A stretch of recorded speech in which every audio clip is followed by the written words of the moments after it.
Chosen one, this is not a casual message or a soft encouragement. This is a divine emergency broadcast over your life. Right now, heaven is sounding an alarm, because a hidden plot against your destiny has been exposed. You have not been imagining the strange pressure, the sudden misunderstandings, the unexplained distance in your relationships. There has been a real strategy at work against you, carefully crafted behind closed doors, designed to damage your name, to isolate your heart, and to cut you off from the blessings that were always meant to be yours. The attack did not come from a stranger. It came wearing the face of family, through your own sister-in-law. In secret conversations, in twisted stories, in subtle traps, she has tried to turn people's hearts against you, to paint you as the problem, to make herself look like the victim and the hero at the same time. But heaven has heard every whisper, has seen every lie, has recorded every trap that was set for your feet.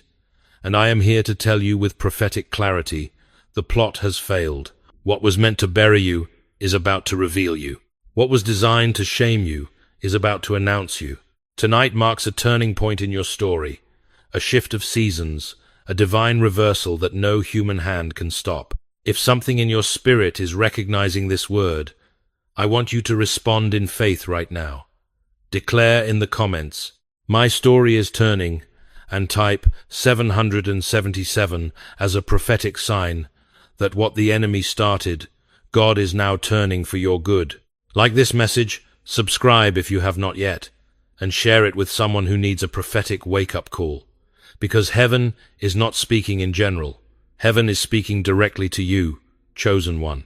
The enemy did not come at you wearing a red suit and horns.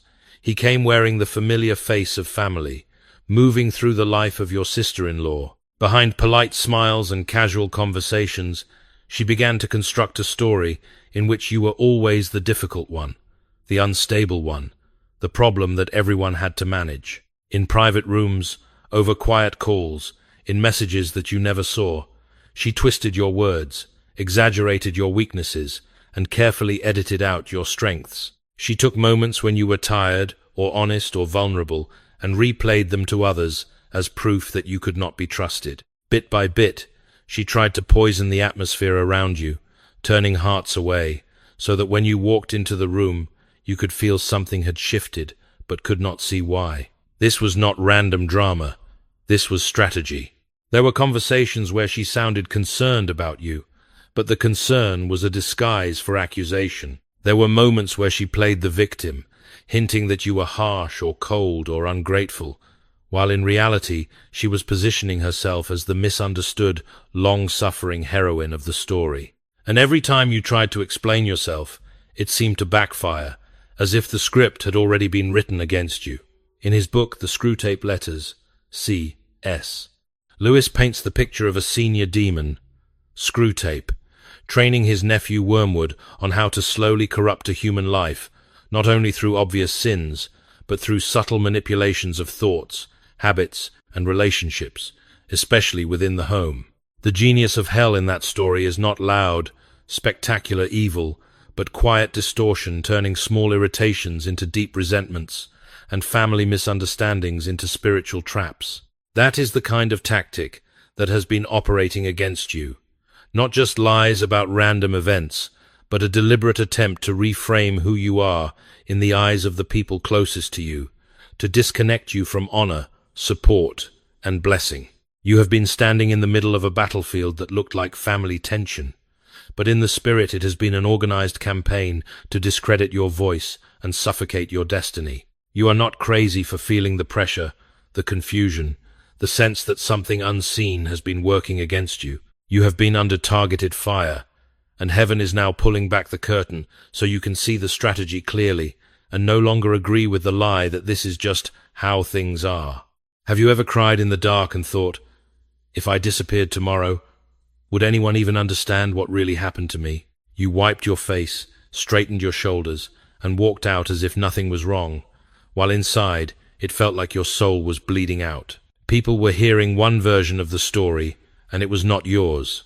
You watched conversations fall silent when you walked in, invitations quietly stop coming, messages go unanswered, and you kept asking yourself, what did I do that was so unforgivable? The pressure was not just emotional, it was spiritual, heavy, suffocating, like a slow tightening around your heart. This has been more than gossip. It has been a systematic stripping of your safety, your trust, your sense that you had a place where you belonged. In those moments when you lay awake replaying every word, every scene, wondering if you were the crazy one, if you were overreacting, heaven was not distant or indifferent. Every tear that hit the pillow was counted. Every time you whispered, "God, do you see this? Do you see me?" the answer was yes, even when the room stayed quiet and your phone stayed dark. You thought you were alone with your pain, but your suffering has been unfolding in front of a holy and attentive audience. There is a record in heaven of every false accusation, every manipulative conversation, every moment you chose silence to keep the peace while your character was being publicly rearranged without your consent. You were not invisible. You were under surveillance by divine eyes that do not miss, do not forget, and do not shrug. The seriousness of what has been done to you is not measured by how calm everyone else looks. It is measured by the weight heaven has placed on this moment right now, where the judge of all the earth is saying, "I saw everything. You are not weak for breaking down. You are human." And those tears have become a testimony against the injustice that was committed in secret. This is why what happens next in your story matters so much, because what heaven has witnessed, heaven is now responding to. Do you understand that not 1 second of this torment has been ignored, that not a single sleepless night has been wasted? If something inside you is finally exhaling because you know you have been seen, write it publicly. I am seen by God. Let that declaration in the comments become your first step out of the lie that you have been suffering in the dark for nothing. There comes a point where God does not just comfort you in your pain, He steps into the story and rewrites the meaning of what was done to you. Right now, that is the point you are standing in. The betrayal you have endured is not small, not trivial, not family drama that you should simply get over. It has been a direct assault on your identity, your credibility, and your destiny. But the God who watched Joseph stand before the very brothers who sold him into slavery is the same God watching you now. Joseph could look his brothers in the eyes and say, "You intended to harm me, but God intended it for good." Genesis 50-20. That is not a poetic slogan. It is a verdict from heaven on situations exactly like yours. In the same way, your sister-in-law intended to harm you.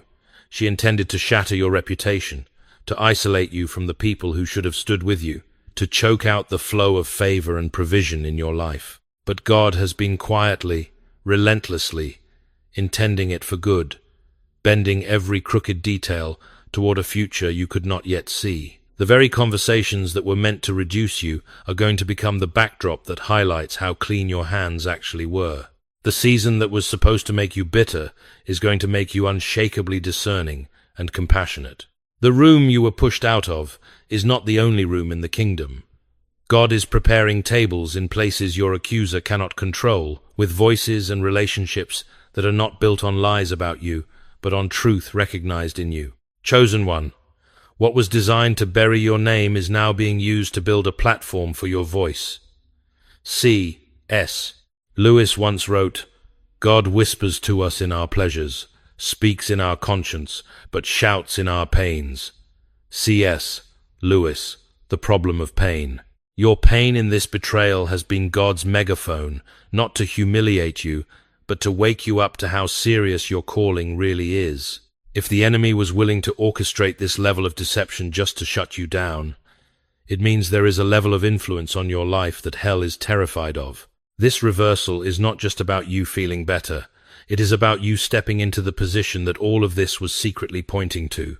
Watch how God touches 3 areas at once. First, your honor. Conversations will shift, evidence will surface, small coincidences will line up until even the hesitant will have to admit they misjudged you. Second, your relationships. Some connections that were polluted will be cut off, but others will be restored in a purer, stronger way, and new covenant-level relationships will emerge, people who know your true character and stand with you because of it, not despite rumors. Third, your blessings. Doors that mysteriously closed will begin to open again, opportunities, provision, ideas, assignments, and this time You will walk through them with a deeper wisdom and a guarded heart. The story has not simply returned to where it was before the attack. It has advanced. You are not going back to the old level with a few scars. You are being elevated to a level you could never have carried without the weight of what you have walked through. What they meant for evil has become the very material God is using to announce, refine, and promote you. While God is lifting you, He is also allowing the full weight of consequence to fall on the one who chose to become your accuser. Your sister-in-law thought she was building a stage where she could stand as the wounded heroine, and you would be cast as the villain. But in the spirit she was building a prison around her own soul, brick by brick, with every lie she chose to tell. Now that heaven has stepped in, that prison is tightening. The sleeplessness she once shrugged off as stress is not random. It is the torment of knowing that the story is no longer safely hidden. She lies awake replaying conversations, remembering details she twisted, faces she manipulated, moments where she smiled into yours while sharpening a knife behind your back. The same imagination she used to invent accusations is now turning on her, feeding her with visions of people discovering the truth, of whispers shifting, of eyes widening in shock as her carefully crafted image collapses. The relationships she used as channels for gossip are corroding. People sense something is off, even if they cannot yet name it. Where she once felt powerful, controlling the narrative, she now feels exposed, helpless, and hunted by the possibility that any day, any small slip, any unexpected witness could unravel everything. This is not you cursing her. This is the natural gravity of deception pulling down on her life. You did not have to plot revenge. Heaven has simply removed its hand from the false structure she built, and it is starting to fold in on itself. Isolation is creeping in around her because the foundation of connection she stood on was constructed from half-truths and manipulation. Instead of walking freely, she is constantly scanning the room, wondering who knows what, which detail she told to whom, and how long she can keep juggling this many lies without dropping one. The seriousness of what she did is not measured only by how much it hurt you, but by the fact that she touched what God had marked. She tried to sabotage a life and a calling that did not belong to her to control. Now the very net she wove for your feet has wrapped around her ankles. And yet, in the middle of this collapse, you are not called to gloat or to secretly celebrate her downfall. You are being invited to stand in a different spirit, to let God be your defender rather than becoming an accuser in return. Her shame and fear are real, but they are the bitter harvest of the seeds she chose to sow. Your role is not to water that harvest with hatred, but to step back, keep your heart clean, and let this be a sobering reminder of what happens when someone makes a sustained agreement with lies. Vindication is not a soft apology from life. It is heaven stepping into court on your behalf and issuing a verdict in your favor. For a long time, it felt like every room you entered had already been briefed against you, like your name arrived 10 minutes before you did and came in carrying a cloud. People who once laughed freely with you started choosing their words, watching you, unsure of what to believe because a false script had been fed to them in secret. You tried to exply, and somehow it made things worse, as if you were arguing with a judgment that had already been signed. That unseen judgment is exactly what God is overturning now. In the spirit, there is a shift taking place. Conversations that used to happen without you are turning in your favor, details are being remembered, and inconsistencies are being noticed. The same mouths that once nodded along to accusations about you are beginning to hesitate, to question, to say, something about this never added up. Heaven is not only restoring your inner peace, heaven is clearing your name. There is a promise written over your life. No weapon formed against you shall prosper, and every tongue which rises against you in judgment you shall condemn. This is the heritage of the servants of the Lord, and their righteousness is from me, says the Lord. Isaiah 54:17. This means the weapons were real, the tongues were loud, the attacks were organized, but they will not be allowed to stand as the final word. God Himself is reversing the power of those words, stripping them of authority and returning them empty to the senders. Vindication will not always look like a dramatic confession from your accuser. Often, it looks like a slow awakening in the people who were misled about you. They begin to see how you carried yourself, how you refused to mirror the hatred aimed at you, how your life never matched the picture that was painted. Quietly, steadily, your integrity starts preaching louder than their lies. Do not be surprised when people who once kept their distance start circling back, testing the water, offering small apologies, or simply treating you with a new level of respect. You do not have to chase anyone down or force them to acknowledge the truth.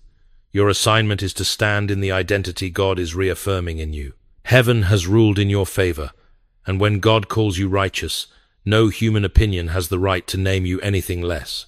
What has been happening around you is not just a messy family situation. It is evidence that you are standing in the middle of a spiritual battlefield. The enemy did not simply want you to have a few bad months with your sister-in-law. He wanted to infect your heart, to twist your perception, to pull you into the same darkness that was used against you. If he could not destroy your destiny from the outside, he would try to get you to sabotage it from the inside by making you bitter, suspicious, and hardened. This is why the pressure has felt so intense, why your thoughts have been under attack just as much as your reputation. One of hell's most effective strategies is to make you agree with its narrative. If you begin to believe, I am always the victim, I can never be safe, I must hit back before they hurt me again, you slowly move from being the one who was targeted to becoming a weapon yourself. You start rehearsing every offense, replaying every conversation, building arguments in your head that you will probably never speak out loud, but those arguments still shape you. They carve grooves in your soul that anger and mistrust can flow through again and again. Chosen one. The seriousness of this battle is not only in what was done to you, but in what it is trying to turn you into. Guarding your heart in this season is not a gentle suggestion. It is a matter of life and death for your calling. You are not required to pretend nothing happened. You are not required to stay close to someone who has proven dangerous, but you are required to refuse partnership with hatred. You set boundaries in the natural, and you set watchmen over your thoughts in the spirit. When the old scenes start to replay, you stop and say, I will not let this memory become my master. When you are tempted to gather people around you to assassinate her character the way she tried to assassinate yours, you remember that taking up the role of accuser is crossing over to the wrong side of this war. Your greatest victory will not only be that you survived the plot, but that you came out of it with a heart that is wiser, cleaner, and freer than before. The enemy went after your name. Now he wants your nature. Do not hand it to him. Stand your ground, not only against what was done to you, but against what it is trying to do inside you. In the kingdom of God, what you have walked through is not a random misfortune. It is part of a severe but purposeful process that heaven uses to separate the real from the counterfeit and to prepare a life for promotion. Divine justice does not always move at the speed of your pain, but it moves with precision toward the glory of God and the maturity of your soul. From the outside, it has looked like you were losing ground, losing relationships, losing reputation, losing the sense that your life was moving forward. But in the unseen realm, something completely different has been happening. God has been testing foundations, exposing what could not be trusted, and proving what in you was built on Him, and what was built on people's approval. One of the core principles of the kingdom is that God often allows a season of hidden injustice before He releases visible promotion. Joseph did not step into leadership without first standing in places where no one believed him, where lies went unchallenged, and he had to choose between defending himself and trusting that God had not abandoned his story. In the same way, you have been standing in a furnace that was hot enough to burn away illusions. Illusions about who would always be on your side. Illusions about how quickly people discern the truth. Illusions about your own strength. As those illusions fall, what remains is something weightier and more durable, a character that can carry influence without collapsing. Another principle is that no one can permanently steal what God has written into your destiny.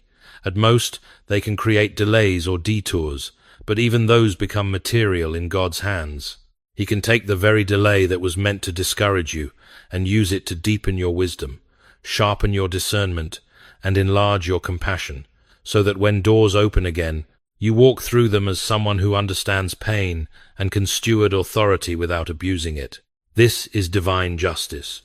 Not only that your accuser is confronted by the consequences of their choices, but that you are transformed in the midst of the fire and lifted in a way that no one will be able to explain without acknowledging God.